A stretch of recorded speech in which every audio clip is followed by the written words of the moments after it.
Hello, ma la joogaa? Hello.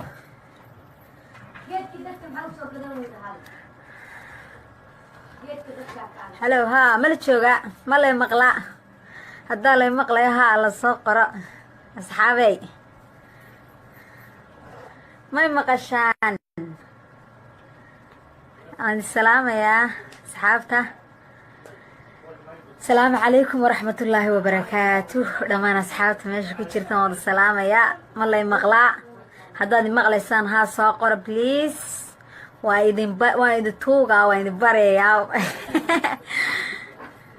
ها سواكا جوس واصفي عنا دبا. السلام عليكم دمان أصحابتي ماشي كتير تقاد بانو السلام يا جيبي جو جبه نمام السلام يا السلام عليكم. waxaan soo fadhiistaa halkana mowduuc ka hadla maanta mowduuc baan ka hadlayaa okay waa si fiican oo idin sheegteen inaad maqlaysaan soo bata la soo yaaco fisan baa soo gashay waa idin sheekeenaya igu soo yaaca reer Facebook okay oops iga raali noqda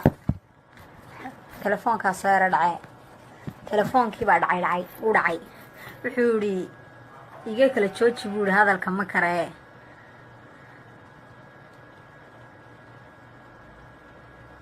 ha okay si fiican dhammaan asxaabta halkan salaantay soo gashay aad baan u salaamayaa waxaan rabay inaan ka hadlo mowduuc yar ayaan maanta rabaa inaan ka hadlo mowduucaasaan rabaa inaan idinla qaybsado laakiin muhiimaddu waxa horta marka hore waa inay dadku soo bataan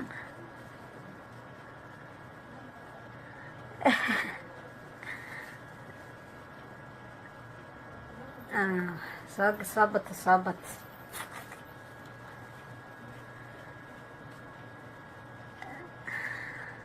waad mahadsantihiin dhammaan asxaabta halkan iga saamaysa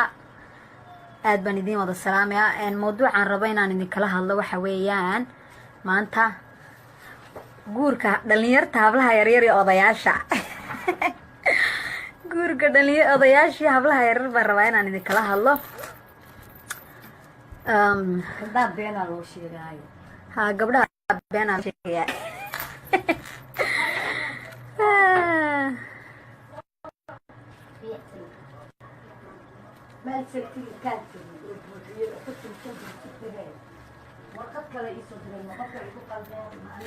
okay ma noo bilaaba sheekadeena asxaabay diyaar mootiin inaan idin bilaabo imika mowduuca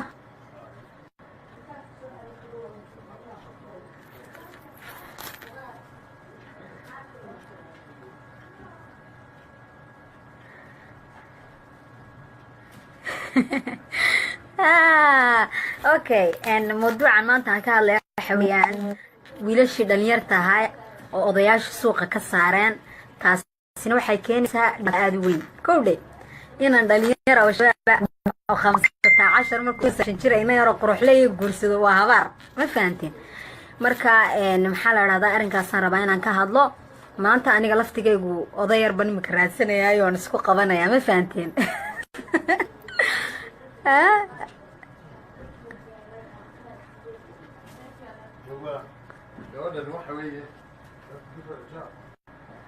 okay haddaba aan saxaabi aan mowduuceena inoo bilaabo sheekadan idin hayana aan idinka sheekeeyo sababta aan idin sheego odayaashu ay u guursanayaan hablaha yaryarna ay ugu ogolaanayaan inaa loo guursado wiilashii dhalinyarta ahayd maxaa ku dhacay kowdhe markaa taasaan ka hadla sababtana waxa weeyaan markuu wiil dhalinyar ah iyo inan dhalinyar ah shukaansadaan jacayl wada qaadaan inankii yaraa doorasho ku jiraa ma fahanteen markaa doorashadii ayaa waqtigii ka ridaysa gabadhii intaa wuxuu isleeyahay armada tu ka qurux badan amba tu ka fiican heshaa u yarkaadi buu isleeyahay magantan markaa waxaa dhibaatada keenaya ugu weyn waxa weeyaan odaygii ayaa isaguna ka faa'iideysanaya maadaama inankii yaraade kolba dib u dhigayo gabadhii kolba dib u dhigayo dhowr sanadood uu rabo maxaa la raahdaa inuu gabadhii la sheego sheekaysto gabadha laftigeega waqti baa ku waxaa arkaysaa yar aw iga raali ahaada asxaabay. Allo SDC. Okay, hold on please.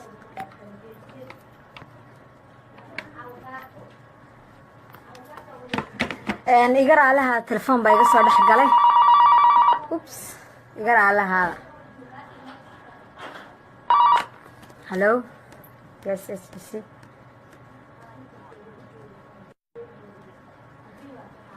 Okay, please hold on.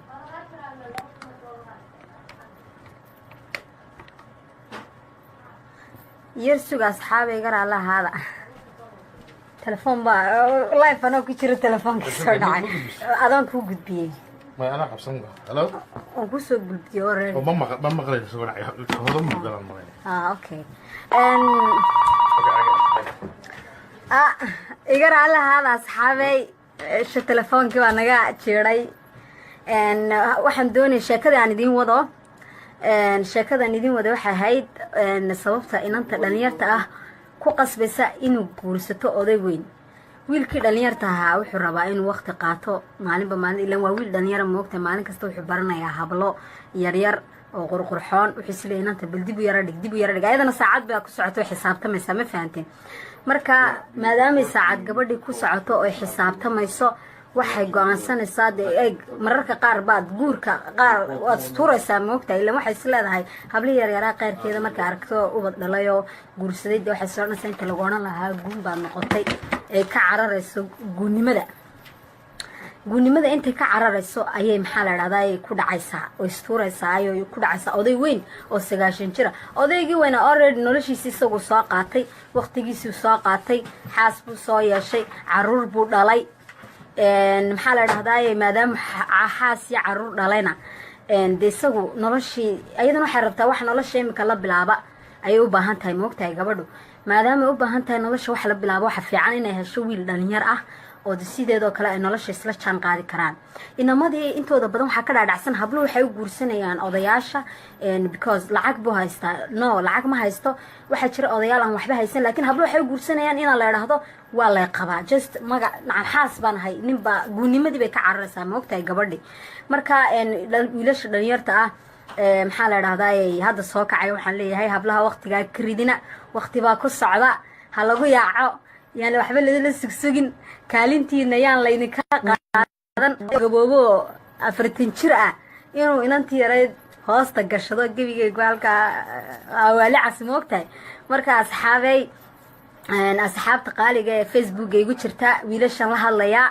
wiilalow hablaha waqtiga ka ridina shukaansiga beenta ka joojiya afarta naagood iyo saddexda naagood ku hastaan ka joojiya gabadhu laga xaama jeclo wasalaha telefoon baa soo dhax galay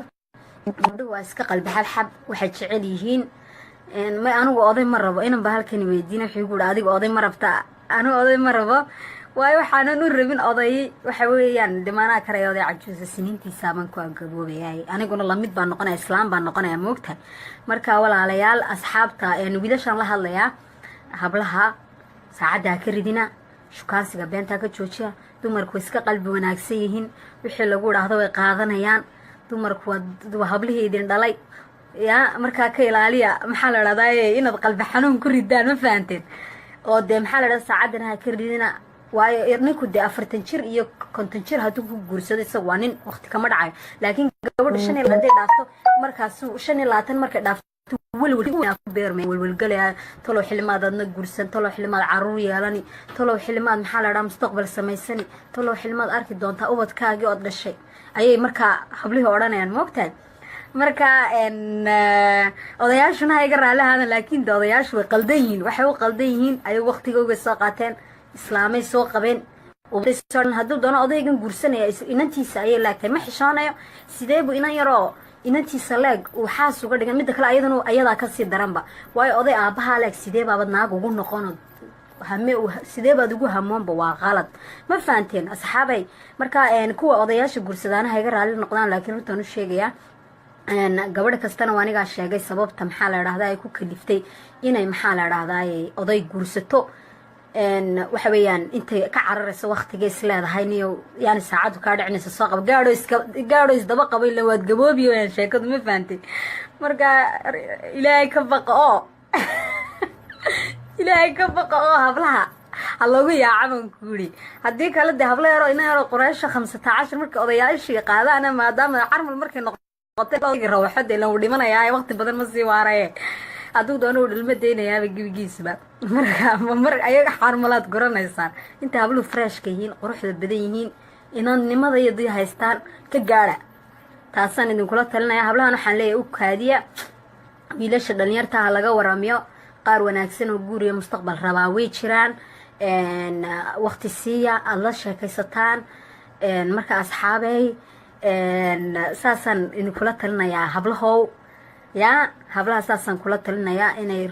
inamada dhalinyarta eegaan inay odayaasha iska daayaan oday aabaha leeg oo hooyadaayo ka hooyada da-deeda soo qabay sidee baabad naag ugu noqonaysaa waa qalad taasi inamada dhalinyartaana ayaguna laftigooga ha baraarugaan guurka laguma khasaaro maxaa la dhahdaa diinteenaaba tiri haddaad fakri ka naxdid waa inaad guursatid haddaad kasii yaabtid waa inaad sii guursatid ma fahantay marka maadaama sidaa tahay asxaabay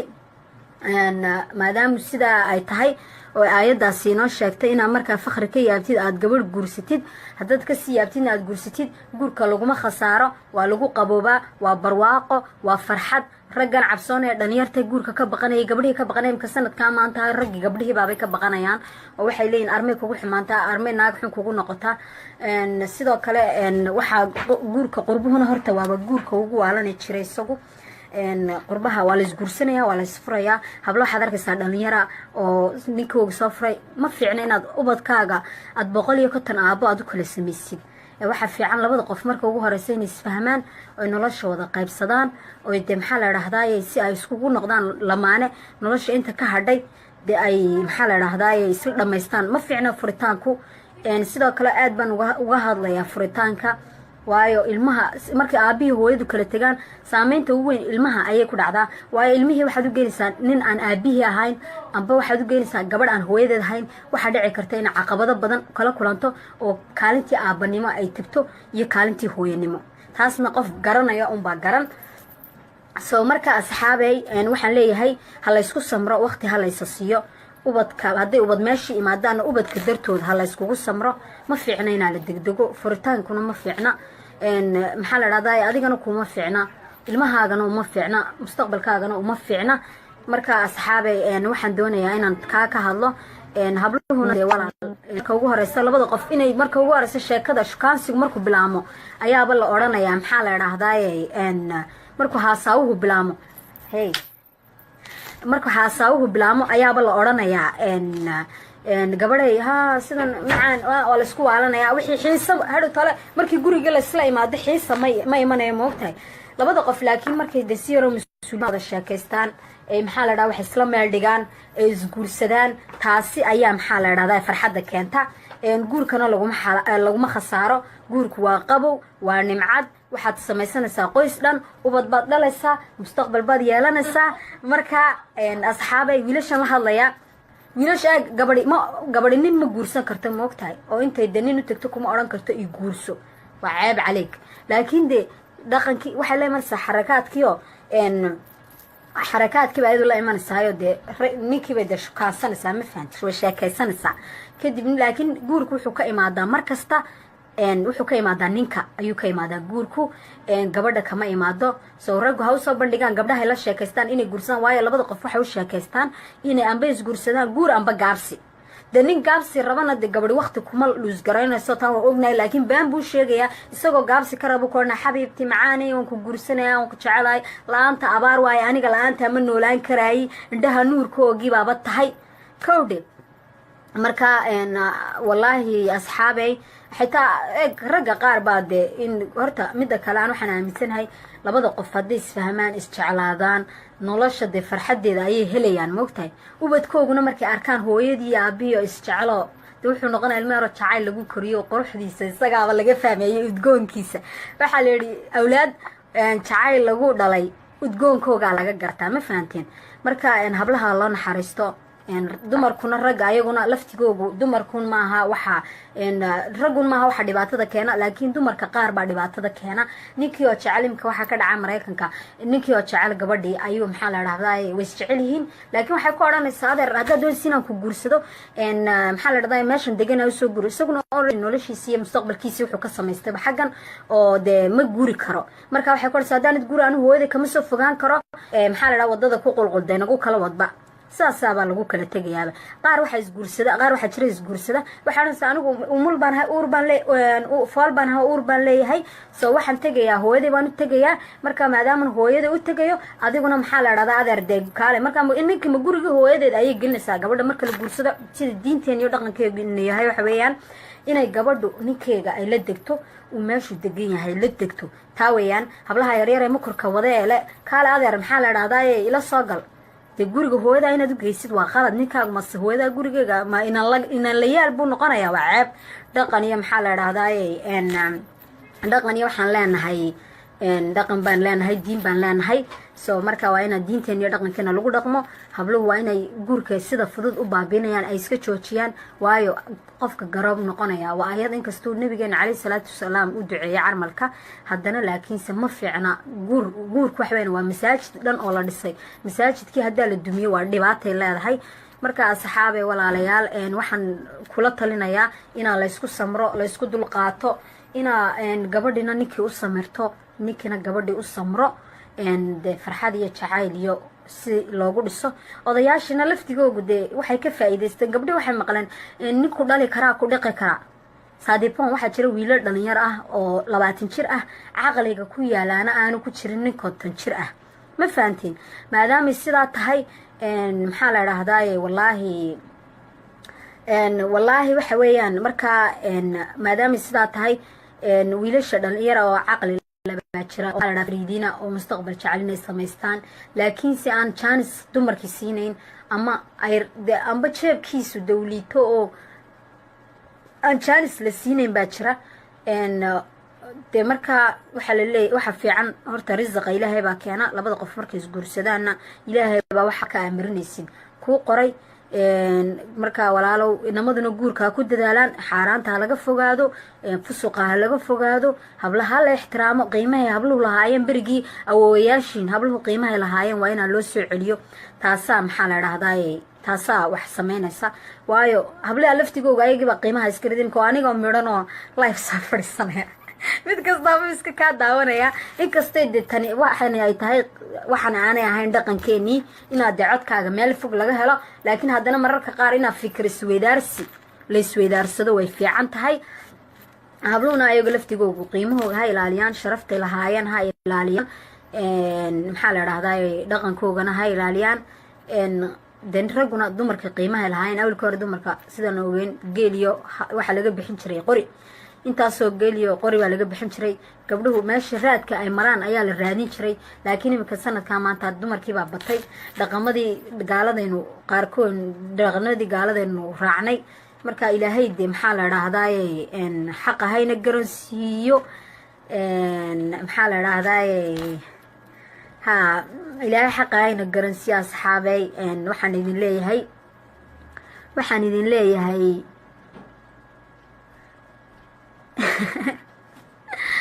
okay maxaa la dhahdaa waxaan idin leeyahay asxaabey maxaa la dhahdaa waqtiga isa siiya hablaha la ixtiraamo guurkii dee guurka hore hala soo celiyo dumarka maxaa la dhahdaa qiimahooga hala ogaado furitaankan degdege la kala boodayo hala iska ilaaliyo marka walaalaal waa kaas sida xaalku anigu waxaa soo fadhiistay inaan ragga ku idhaahdo oon u sheego ku idhahdo hablaha qiimahooga hala ilaaliyo xaasas ha laga dhigto odayaasha waaweyn si ay uga waantoobaan waayo odayaasha waaweyn walaalo uma fiicna inan yaroo 15 oo ubax soo baxaya inay oday weyno noloshiisii soo laastay oo gebigiisuba cimri degdeg qaadsiisan inay maxaa la dhahdaa ayay maxaa la dhahdaa inay maxaa la dhahdaa oday weynoo dee noloshiisii soo qaatay oo ubad dhalay inay inan yaroo nolosha maanta bilow u tahay ay maxaa la dhahdaa inay de inay maxaa iga raali ahaa hadalkiiba igu dhegin waayo meel kale maskaxdeydana waa idinla hadlaysaa meel kalena waan ku maqanahay soo iga raali noqda markaa walaalayaal ilaahay xaqa hana garansiyo anaga laftigayga waan iska dhalinyaronimownay waxyaabihii foosha xumaa baan qurux u aragnaa anigayga laftigaygan idinla hadlaya aan iska bilaabo wax saxa ma sameeyo mihi qof perfect ah mihi waxyaabo badan baa iga qaldan waxaa dhici karta inaan waxyaabo aan qurux ahayn inaan qurux u arko inaan mararka qaar aad odhan sid stylekaaga markaad labisatid inaad gacmaha waxaan xidhatid kuma soo baxayaane bal sidan kale kusoo baxay sidan kale u yaraa marka dumar baynu nahay maxaa la dhahdaay waa la qaldami karaa waana laga toobad keenaya insha allah hadduu ilaahay nagu simo waanan dad wanaagsanna waa noqonaynaa inamaduna sidoo kale ayaguna ku dadaalaan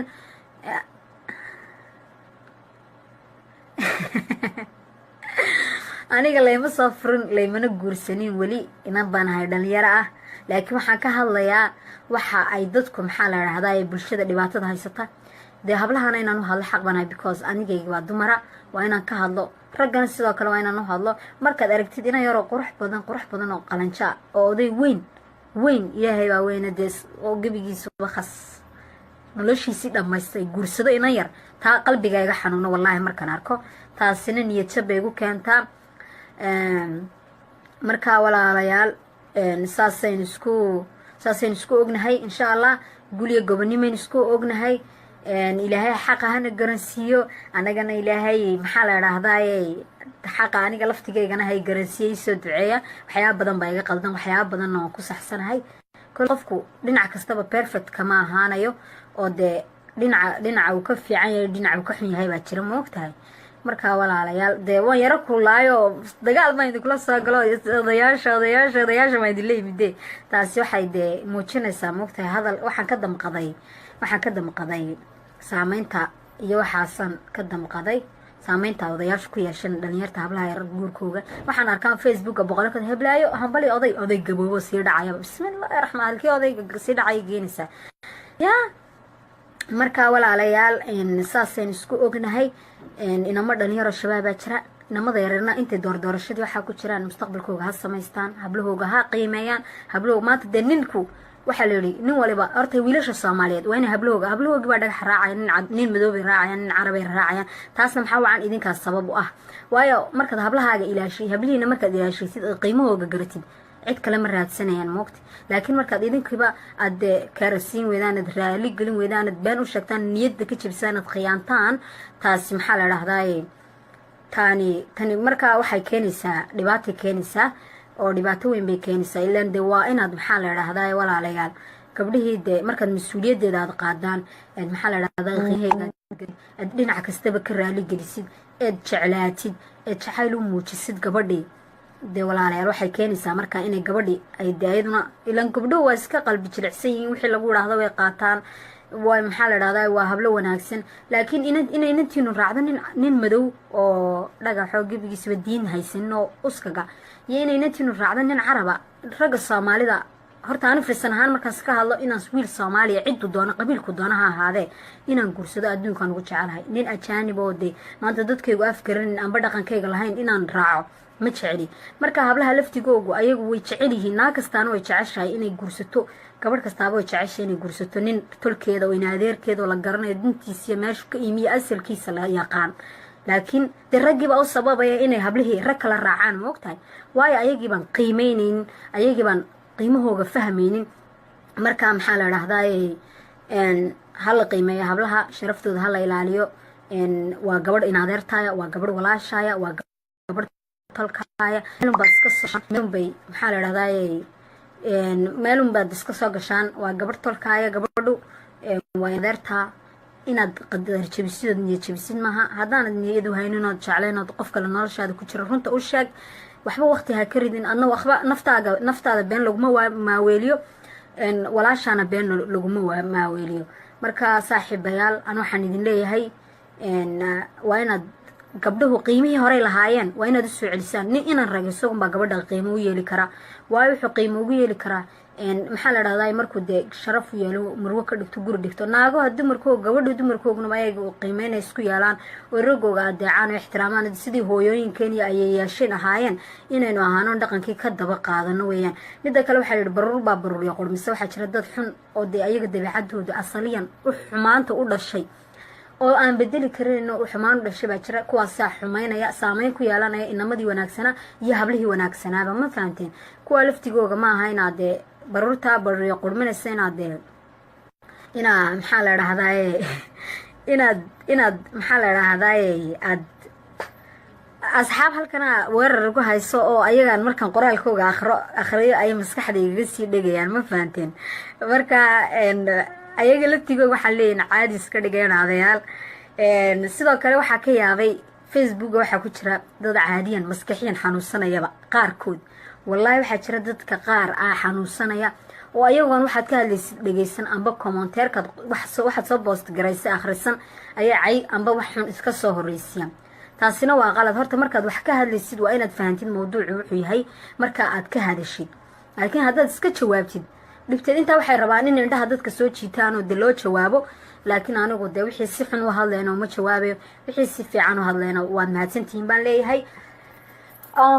waa kaas de asxaabey aamiin walaalo aamiin aad baad mahadsantihiin asxaabta halkan ii ducaynaysa asxaabta halkan weerarka igu haysana saaxiib caadi iska dhiga baan leeyahay anigu hadiyadoo 4 cisho inaad iswaashid maaha inaad qof walaalkaa ina aflagaadaysid kuuma fiicna waa inaad maxaa la dhaha imika durba waxay daawanayaa asxaab gaadhaysaa 440 marka dee kolley waxay rabaan waxaan ka hadlaya inay dhegaystaan fikradaha waa la isweydaarsan karaa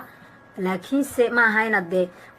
waqtigaaga yar inaad cay ku seegtid cay kaaga baxo amba qof intaad ku mashquulaysid aa caytamaysid inuu waqtigu kaaga lumo waa laga qurux badan yahay soo markaa waxaa fiican amba waqtigaaga amba qofka ha daawanba wuxuu ka hadlayo oo iskaga dhaqaaq waa wixii kuguma socdaba amba qofkii de si fiican ula dhaqano wuxuu ka hadlay intaad dhegaysatid ood waqti siisid maxaa la idhaahdaaye inaad waqti siisid qofka waad ku odhan kartaa waxa ka qaldan waad u sheegi kartaa waayo waxa ka qaldan dee xaq baad u leedahay inaad fikirkaaga ka dhiibatid laakiin inaad iska caytantid maaha amba waxun aad ka hadashid yaa waa qalad caydu reeban xumaantu reeban